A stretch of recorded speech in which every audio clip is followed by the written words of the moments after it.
মমতা ব্যানার্জি মুখ্যমন্ত্রী। আমি যদিও মুখ্যমন্ত্রী এই মনে হয় এবছরে 2026 পড়ার পরে এই প্রথম বললাম মুখ্যমন্ত্রী, আমি বলি মূর্খমন্ত্রী। মিথ্যাবাদী একজন মূর্খমন্ত্রী মমতা ব্যানার্জি। তিনি 1500 কেজির বাচ্চা, আপনারা দেখেছেন কেউ 1500 কেজির বাচ্চা? তিনি জন্ম দিয়েছে 1500 কেজির বাচ্চা। তিনি 1905 সালে তিনি জন্ম নিয়ে তিনি 1912 সালে তিনি শিলান্যাস করতে গিয়েছিল কি বারাসাত ল বোর্ডের। তিনি এই ধরনের বক্তব্য রাখেন। তিনি সরস্বতী পুজোর মন্ত্র থেকে আরম্ভ করে সমস্ত কিছু ভুলভাল বলে। শুধু তাই না, আমাদের হিন্দু ধর্মের তো উনি ক্ষতি করেছে, এবং আমার আপনাদের যে মুসলিম ধর্ম, আমার মুসলিম ভাইদের যে যেখানে যেখানে মেয়েদের যাওয়া নিষেধ বা মেয়েদের ওইভাবে যদি বা যায়, সেটা বাড়িতে বিভিন্ন রকম খাবার খেয়ে সেখানে প্রবেশ নিষেধ। আপনারা এটা ভালো বলবেন বা বুঝবেন। সেখানে মমতা ব্যানার্জি গিয়ে কিভাবে আপনাদের আমার সংখ্যালঘু ভাইদের ধর্মটাকে নিয়ে ছিনিমিনি খেলছে। হিন্দু ধর্মের মন্ত্র, চণ্ডীপাঠ, সরস্বতী পুজোর মন্ত্র একাধিকবার ভুল বলে তিনি প্রমাণিত করছে যে তিনি একজন মিথ্যাবাদী মেয়ে, এই বাংলার মূর্খমন্ত্রী। শুধু তাই না, এই মমতা ব্যানার্জি আজকের কি কাণ্ড ঘটিয়েছেন আপনারা জানেন?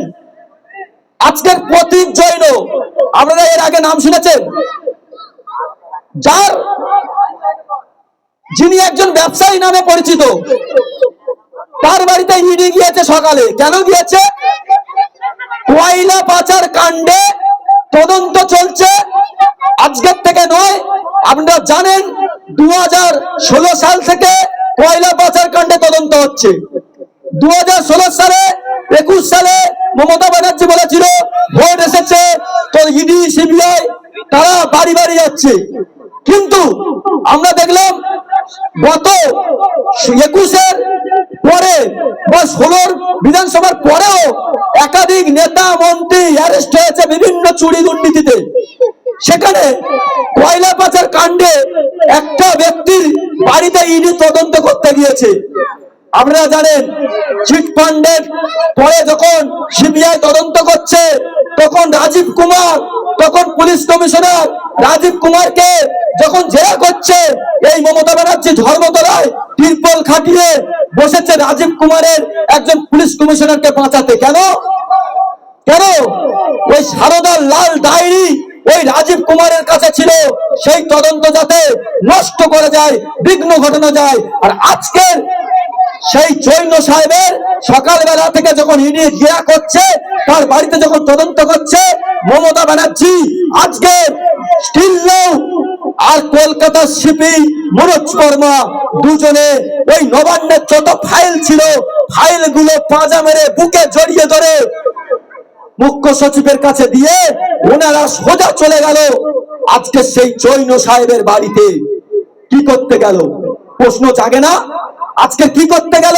কেন্দ্রীয় কমিটি তো মমতা ব্যানার্জিকে ডাকেনি। কাকে বাঁচাতে গেল? কিসের তদন্ত বিঘ্ন ঘটাতে গেল? কারণ ডাল মে কুচ কালা হ্যায়, ঘরে হাতটা পড়ে গেছে মমতা ব্যানার্জি। মমতা ব্যানার্জি জেলে গিয়েছে, মমতা ব্যানার্জি জেলে যাবে, অভিষেক ব্যানার্জি জেলে যাবে। তার কারণ এই ভারতবর্ষ, এখানে ফেডারেল স্ট্রাকচার, গণতন্ত্রই শেষ কথা। জয়ললিতা জেল খেটেছে, লালু প্রসাদ যাদব জেল খেটেছে, আর মমতা ব্যানার্জি তো কোন ছাড়? মমতা ব্যানার্জি কোন ছাড়? মমতা ব্যানার্জিও জেল খাটবে, শুধু সময়ের অপেক্ষা। আর যে শিগরে ঢুকবে, সেই শিগর থেকে যাতে না তাড়াতাড়ি, যেহেতু ভারতবর্ষের আইন আছে, আইনের কিছু ফাঁক ফোকর আছে, যাতে না সেই ফাঁক ফোকর দিয়ে বের হতে পারে। তার কারণ এই মমতা ব্যানার্জি, যিনি সিপিএম এর দেনার 3 ডবল 4 ডবল দেনা করেছে। আজকের এইসব বাচ্চা ছেলেরা মেয়েরা ঘুরছে, একটা বাচ্চা জন্ম নিলে তার মাথায় কত লক্ষ টাকা দেনা চেপে আছে। আর মমতা ব্যানার্জি দেনা তো শোধ করছে না, উল্টে মমতা ব্যানার্জি কি করছে? দিল্লি থেকে হায়ার করছে কপিল সিব্বালের মতো একজন সুপ্রিম কোর্টের লয়ারকে, যার ভিজিটাই শুধু 5 লাখ 7 লাখ টাকা। সেই কপিল সিব্বালকে দিয়ে লড়িয়ে মমতা ব্যানার্জি প্রতিনিয়ত চুরি দুর্নীতি ঢাকার চেষ্টা করছে। আর এই টাকা সাধারণ মানুষের ট্যাক্সের টাকা।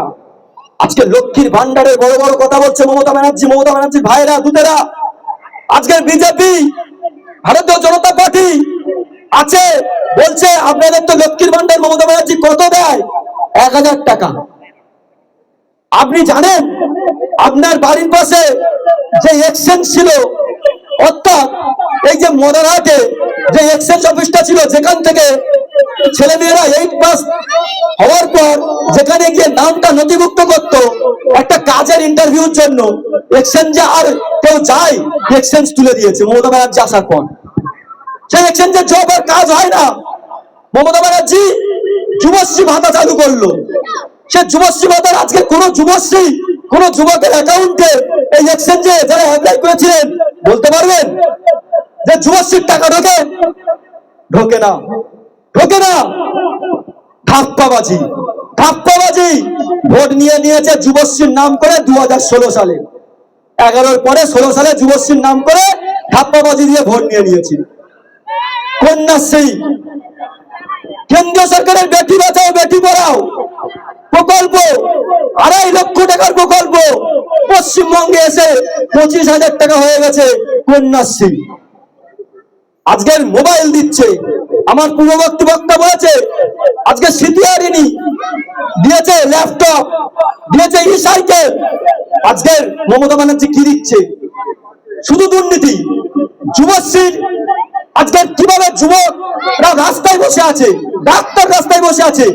আজকের মমতা ব্যানার্জি মহিলাদের বলছে 8টার পরে বাড়ি থেকে বেরোবে না।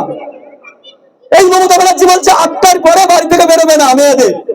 তাই এই যে অঞ্চলে আমি সভা করছি বা পরিবর্তন সভা হচ্ছে, এখানে যদি আমার কোনো প্রসূতির মা থাকে, প্রসব যন্ত্রণা যদি রাত্রিরে ওঠে, এখানে কোনো দাদা ভাই বলতে পারবে, কোনো তৃণমূলের নেতা বলতে পারবে সেই মাকে বাড়িতে ফেলে রাখবে? তৃণমূলের আশা কর্মী যারা আছে, আশার কর্মী, তারা এই রাতের বেলা সেই মাকে নিয়ে হসপিটালে যাবে না? সেই মাকে ডেলিভারির জন্য মহিলা ডাক্তার লাগবে না? আজকের অভয়াকাণ্ডের বিচার নেই, অভয়াকাণ্ডের বিচার নেই। আজকের মেয়েদের কোনো নিরাপত্তা নেই। আজকে আমরা জানি আজকে মেয়েদের কিভাবে মালদাতে কি কোন ধর্ম শুধু নয়, মেয়েদের কিভাবে আজকে ধর্ষণ হচ্ছে। শুধু আমরা মালদা দেখেছি, আমরা কাজল শেখের বাড়ি দেখেছি। কাজল শেখ কিভাবে একটা পাড়া জ্বালিয়ে দিয়েছে। অনেকে বলে বিজেপি হিন্দু, বিজেপি রাম রাজত্বের কথা বলে। হ্যাঁ, বিজেপি রাম রাজত্বের কথা বলে। কেন বলে? রাম রাজত্ব একটাই রাজত্ব, যে রাজত্ব রাষ্ট্রবাদী চিন্তা ভাবনার রাজত্ব, যে রাজত্বে হিন্দু মুসলিম জৈন খ্রিস্টান সবাই মাথা তুলে সার্বভৌমত্ব ভাবে সঠিকভাবে মায়েদের সম্মান দিয়ে সেই রাজত্বে তারা, আমরা সবাই রাজা, আমাদের এই রাজার রাজত্বে তারা গর্ব করে বলতে পেরেছিল। তাই বিজেপি বলে, তাই বিজেপি বলে। বিজেপি উত্তরপ্রদেশে আজকে 70% আমার সংখ্যালঘু ভাই মুসলিম ভাই আছে, সেখানে বিজেপি গভর্নমেন্ট আছে। কই ভোটের সময় একটা ঘটনা ঘটে না, সন্ত্রাস ঘটে না। ক্যানিং পশ্চিম পূর্ব